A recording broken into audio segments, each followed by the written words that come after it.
नमस्कार मंडळी, कसे आहात? मजेत आहात ना?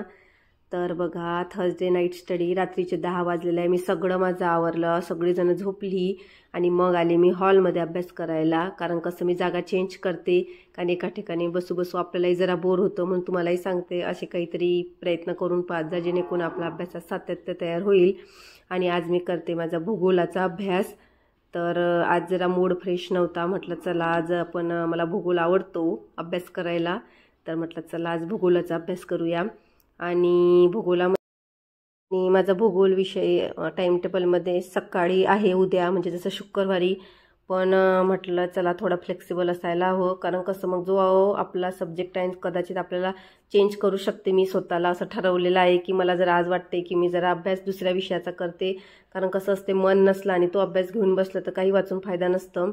म्हणून मी प्रशासकीय विभाग करत आहे बघा भूगोलामध्ये, आणि GI टॅग करत आहे. तर GI टॅग म्हणजे भारताची वांगी कुठे प्रसिद्ध असतात, तर जळगाव, केळी, त्यानंतर भिवापूर, आणि नागपूरची संत्री, भिवापूरची मिरची, नाशिकची द्राक्ष, याला GI टॅग म्हणतात. महाबळेश्वरची स्ट्रॉबेरी, मराठवाड्याचा केसर आंबा, पाचगणी, म्हणजे आणि हो आणखी काय सांगायचं म्हणजे डाळिंब सोलापूर, पालघर डहाणू चिक्कू, त्यानंतर आंबेमोहोर तांदूळ मवाळ, हापूस आंबा रत्नागिरी, कलिंगड रायगड, कोकम सिंधुदुर्ग, आणि पुरंदरची अंजीर पुणे. तर माझं बघा वाचण्यात माझ्या जेवढं आलं तेवढा मी तुम्हाला सांगितलेला आहे अभ्यास.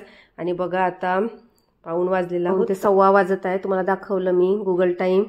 तर आता ठेवून देते, कारण आता कसं झोप पण येत होती, आणि आता सगळं ठेवून देणार. आणि कारण तशी मला गाढ झोप लागतच नाही, कारण असं वाटते की आपल्याला उठायचं आहे म्हणून. तर बघा मी परत 4:30लाच उठली, फ्रेश झाली, पॉझिटिव्ह थिंकिंग केली, आणि राहिलेला अभ्यास परत कंटिन्यू केला.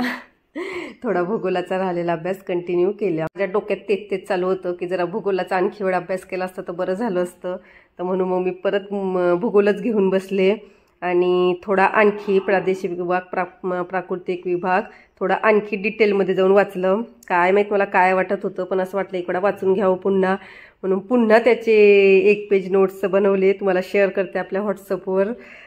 वाटतं मला असं कधी कधी, मलाच कळत नव्हतं की का बरं भूगोलाचा अभ्यास करायची इच्छा होत आहे माझी. तर मी परत भूगोलाचाच अभ्यास कंटिन्यू केला थोडा सकाळी, आणि त्यात मग मी परत शहर व नद्या पण करून घेतले.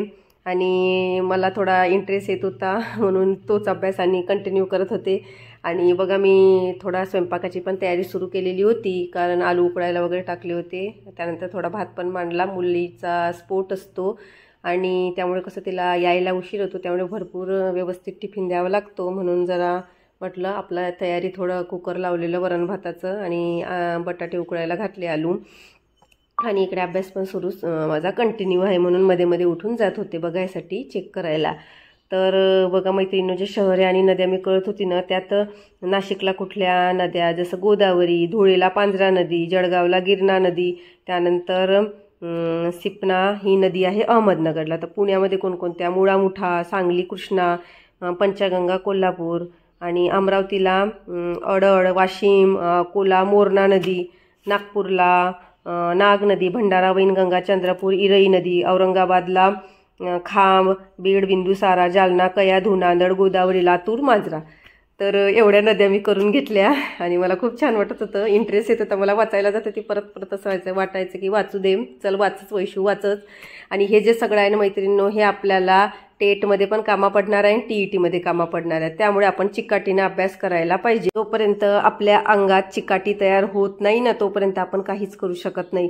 चिकाटीची जागा जगात कुठलीच गोष्ट घेऊ शकत नाही. कुठलीच प्रतिभा, कुठलीच बुद्धिमत्ता, कुठलीच विद्वत्ता, कोणीच काहीच नाही. चिकाटी समोर कोणीच उभा राहू शकत नाही. एकदा का आपल्या मनात चिकाटी तयार झाली ना, तर मग आपल्याला झोपही येत नाही आणि भूकही लागत नाही. म्हणून तुम्हाला सांगते, सोडू नका, कधीच सोडू नका, कधीच सोडू नका. ही जी चिकाटी आहे ती पक्की पकडून ठेवा. आणि बघा माझी झोप झाली नाही, मला खूप जांभोळा येत आहे, पण तरी कारण एक वेळा असं चांगली अद्दल घडलेली आहे, 1 मार्काने राहिलेला आहे. त्यामुळे आता असं वाटते की नाही, आता तर पोस्ट निघालीच पाहिजे, आणि त्यामुळे ना अशी मनात जिद्द पण आहे. पण असं वाटते की नाही आता काहीतरी करायचंच आहे. आणि चिकाटी ही आपल्या यशाची गुरुकिल्ली आहे. एखादी किती आपल्या अडचण समोर असेल, झोप येत असेल आणि तुम्हाला वाटत असेल की नाही आता मी ठेवून देते झोपायला जाते, तर कधीच असं करायचं नाही. बघा रस्त्याचं बघा असते तसं, आपल्याला एखादा रस्ता दिसत नसला आणि आपण मग काय करतो, तो रस्ता काट्याने भरल्यामुळे आपण वळण रस्ता वापरतो. जरी रस्त्यावर धूळ असली तरी पण जायचं, आपण सोडत नाही जाणं. तसंच आपल्याला यशस्वी होण्यासाठी छोट्या मोठ्या कारणांना घाबरून चालणार नाही. झोप येत असेल तर त्याला घाबरायचं नाही, त्याला प्रतिसाद द्यायचा नाही आणि आपला अभ्यास चालू ठेवायचा. म्हणजे आपलं ध्येय प्राप्त होईपर्यंत आपल्याला मेहनत चालूच ठेवावी लागेल. आणि आपण जर ही चिकाटी, ही मेहनत आणि ही आपली योग्यता जर व्यवस्थित करू ना, तर आपण यशाची जो शिखर आहे तो लवकर गाठू शकू. आणि बघा आता मी मराठी व्याकरणमध्ये अलंकार करत आहे. तर अलंकार हे असा टॉपिक आहे जो TETला पण कामा पडणार आहे आणि टेटला पण कामा पडणार आहे. तर टेटमध्ये तेवढं फार मला वाटत नाही विचारलं होतं म्हणून, पण काही सांगता येत नाही, पुढे विचारू शकतात आणि अभ्यास कधीच वाया जात नसतो, म्हणून मी अलंकार करून घेत आहे. अलंकाराचे 2 प्रकार असतात, तुम्हाला पण माहिती आहे, शब्द अलंकार आणि अर्थ अलंकार. तर शब्द अलंकारामध्ये अनुप्रास, यमक, श्लेष आणि यामध्ये ना मैत्रिणींनो शब्द अलंकारामध्ये शाब्दिक चमत्कृती साधली जाते आणि अर्थ अलंकारामध्ये म्हणजे काय म्हणते त्याला, उपमेय आणि उपमान यांच्या गुणाने अधिक असणारी वस्तू याचं विश्लेषण केलेलं असते. तर आज मी शब्द अलंकार करणार आहे. तर मला बघा किती जांभळा येत आहे. कदाचित माझी 4 तास झोप झाली, त्यामुळे मला झोपच येत नव्हती. माझ्या डोक्यात ते भूगोलच फिरत होतं, त्यामुळे पण असेल कदाचित. आणि शब्द अलंकारामध्ये बघा मी यमक अलंकार करत आहे. ते यमक म्हणजे वेगवेगळे अर्थ असणाऱ्या परंतु उच्चारात समानता असणाऱ्या शब्दांचा वापर चरणात ठराविक ठिकाणी होतो. म्हणजे जसं उदाहरण सांगते तुम्हाला यमक अलंकाराचे, आणि सुसंगती सदा घडो, सुजन वाक्य कानी पडो. त्यानंतर मी अनुप्रास अलंकार सुरू केलेला. अनुप्रास अलंकार कवितेच्या चरणात एकाच अक्षराची पुनरावृत्ती होती मैत्रिणींनो, आणि त्याचं उदाहरण आहे बालिश बहु बायकात बडबडला. तर बघा माझा अभ्यास असा सुरू आहे मैत्रिणींनो. त्यानंतर मी श्लेष अलंकार केला. एकच शब्द 2 अर्थाने वापरला जातो, त्याला श्लेष अलंकार म्हणतात.